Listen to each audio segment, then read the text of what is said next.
Thank you very much, Ms. Joe Ezibo. Thank you for joining us on the show. Thank you for having me. So how do you see the world and indeed Nigeria reacting to the post-COVID-19 issues in the gas industry? Right, thank you for that question. So, interestingly, one of the things that has come out of the whole COVID experience is that countries have seen that there is an imperative for them to build their domestic gas markets. Now, a country like Nigeria, for instance, we have had twin shocks in the pandemic era, both from the pandemic itself as well as what has happened with global oil prices, and we've taken quite a hit. Now, what it means for us is that it is time for us to look in country to see how we build consumption in country. So when you talk about being resource rich, it's really not so much about having the resource as to how much you can leverage it to create value addition in country. And I think this is one big learning for us as a country. Many others are looking at how they leverage on their own areas of core competence, competitive advantage, and create industrialization, create end products that can then be exported. And that's what Nigeria as a country must be doing at this point in time. So it's good time for us to rethink the way we have thought about gas, the things and steps we have taken to make gas utilization, monetization, commercialization in Nigeria a reality. Is seen as a critical part of Nigeria's revenue strategy for the future. So what are the 5 crucial factors that, in your view, Nigeria should focus on for the purpose of maximizing gas? Right. Thank you very much. If I were to talk about 5, I mean, there's so many things, but I'll just pick on a few things. So first of all is in terms of policy and legislation. I think that there are too many policy gaps at this point in time, and there is a need for us to do a holistic review of the existing policies to find where these gaps are and how quickly we can bridge them. Now, a lot of our policy direction in the last few years has also been focused on incentivizing supply. And I think it's time that we look at policies that want to stimulate more aggressive utilization. So it's the demand drive we're looking at. And of course, we have to look at some of the policies that relate to things like foreign exchange, that relates to issues around pricing. Some of our policies are not as easy to implement in real terms. All right. So being able to operate and implement has been a challenge. And there are many of our policies within the gas industry that sort of signal they're not very friendly to private investors. And we have to look at that policy language that is largely punitive instead of enabling. So that's one key part. And of course, once we talk policy, we also then want to look at the issue of legislation. And that then brings us to the conversation about the PIB as an imperative to enable investments in gas infrastructure, in the gas industry. If I were to talk about a second thing would be that of market liberalization. As the Nigerian Gas Association, we are very interested in seeing the evolution of a fully deregulated gas market where we have commercial transactions that are market-driven. So we feel that as a country, we have to allow for this self-sustaining, market-led, willing buyer, willing seller market to develop. And really, if you look back at the 2008 National Gas Master Plan, you will see that the intention was really to take us to this willing buyer, willing seller, liberalized market. But what we've seen in the past few years has been increasing regulation rather than liberalization. This has to change because we need for investors to come in. That's the second thing. If we're to look at a third, again, for us as NGO, we have been putting forward this position that government should look at gas as an enabling resource, rather than looking at what they can earn from gas at the beginning. They have to be thinking about gas as an enabler for much needed infrastructure, the growth of industry, the multiplier effects that come in terms of job creation, in terms of addressing unemployment, and then, the standard of living of people. Ultimately, they begin to earn the royalties, rents, and taxes that then feed back into the revenue basket. But we think that it's important to look at the kinds of fiscal incentives that bring investors back to the table, especially because when we discuss gas in Nigeria, we're usually talking about associated gas, which is the gas that we produce alongside oil. And like you rightly pointed out, we still have some reserves 600 TCF of gas, we need to have deliberate exploration for our non-associated gas reserves, and that only happens when we have the right fiscal framework to incentivize investors. A fourth thing that is an imperative for enabling the gas sector is the resolution of the power sector conundrum, the liquidity issues, because as a country, we have over 80% of our power being thermal power, which means that then the gas sector is exposed in terms of our supply to that sector. And then what happens is that once there is a bottleneck in terms of the liquidity, there's a rollback effect onto gas supply, and it's an unsustainable framework that we need to deal with critically. As we deal with the gas to power value chain, we also inadvertently enable so many other sectors of the economy. So I think that's really key. And lastly, I would say, if we're talking about 5 critical things, is that we have to look as a country at what we're signaling to potential investors. Even before we had this pandemic, we had a situation where we were seeing foreign direct investments declining significantly in Nigeria, especially in the oil and gas sector. And we need to be able to pull back that capital. Most of the infrastructure projects we need to do, we cannot finance them as government. It's going to have to be private capital or in partnership with government. And with the pandemic, then it means that global capital is further impacted. So we have to look at the things that we have to signal to investors to show that Nigeria is doing her best to de-risk and make the gas industry landscape a bit more certain, a bit more commercially sustainable for any potential investor, whether it's from a policy point of view or in terms of legislation and the kinds of fiscal incentives, as I referred to earlier, that necessarily must be in place. These are things we have to be looking at this point in time to make our industry much more attractive once again. Okay, now the gas master plan has been much talked about for upwards of a decade now.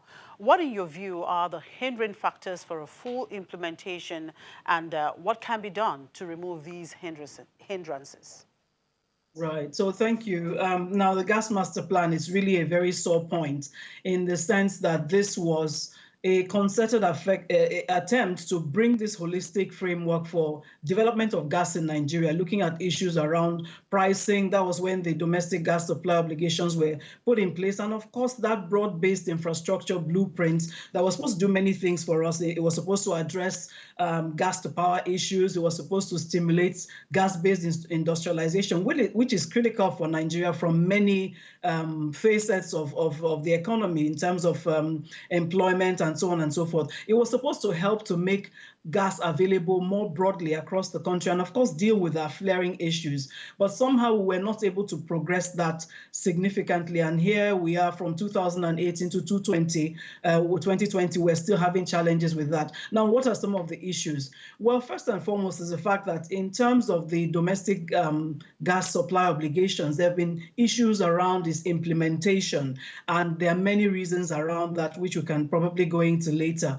A lot of the infrastructure that was supposed to create the interconnects to enable the gas master plan has not been delivered till today. We keep seeing the dates shifting, and it's always due for completion third quarter this year, next year, and it keeps moving like that. We've not been able to resolve all the key issues around commercial frameworks for gas.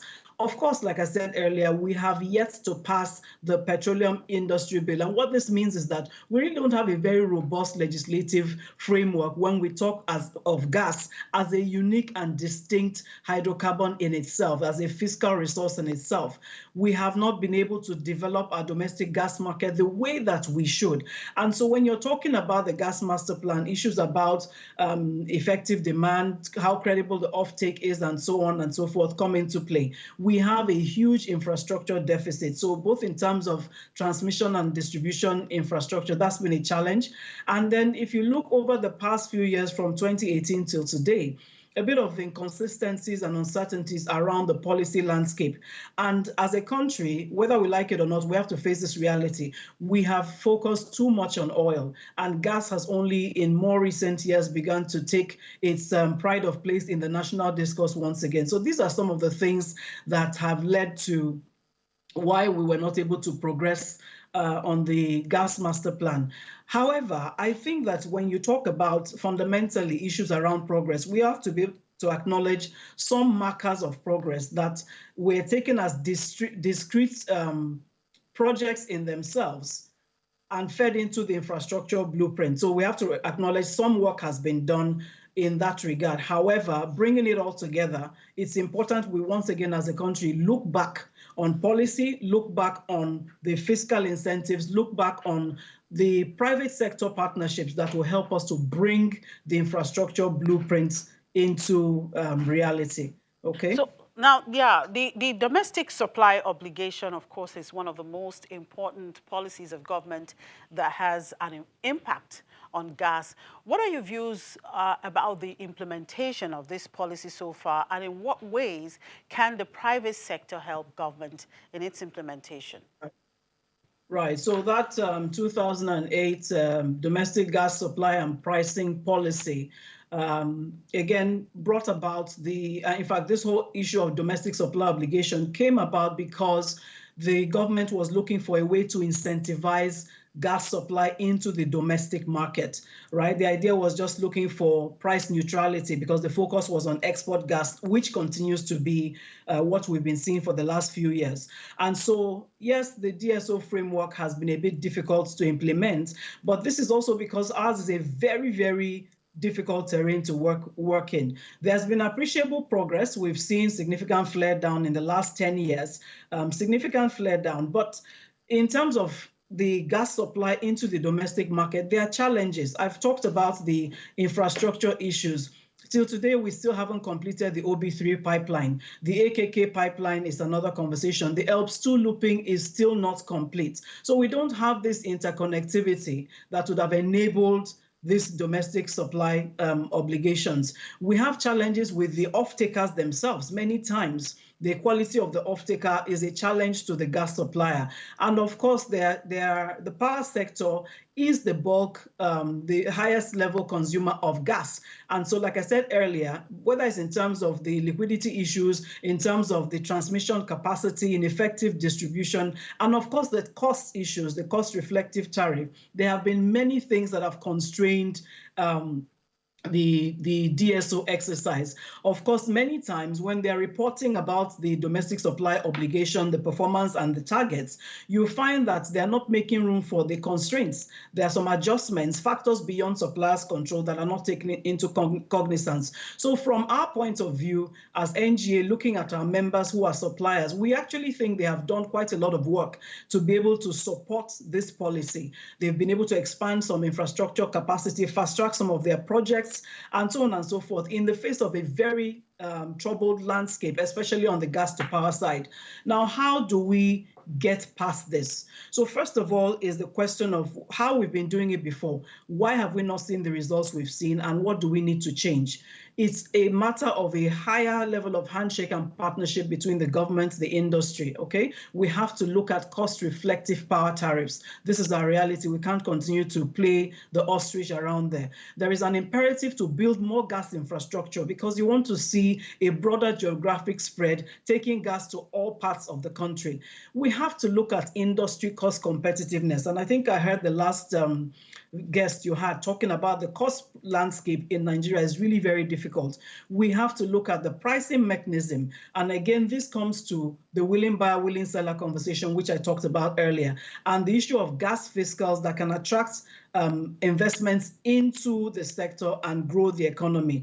We have to deal with the debt situation in the power sector and that whole power sector insolvency and so on. I mean, there's so many things that we can put out there. What I want to say is that our members are willing and ready to have the conversations. They're open to the discussion, and they will do the things that they need to do to support in-country gas utilization. We already have members, people like Seplat, people like Frontier, like Accela, Falcon. There are many of us who are focused strictly on domesticating gas, and we're spending money to make sure that this happens. So all in all, it's really not about looking for punitive measures to implement the DSO. It's looking for a more conducive commercial, a more sustainable framework wherein the private investors are more willing to put out themselves to support this, this policy objective.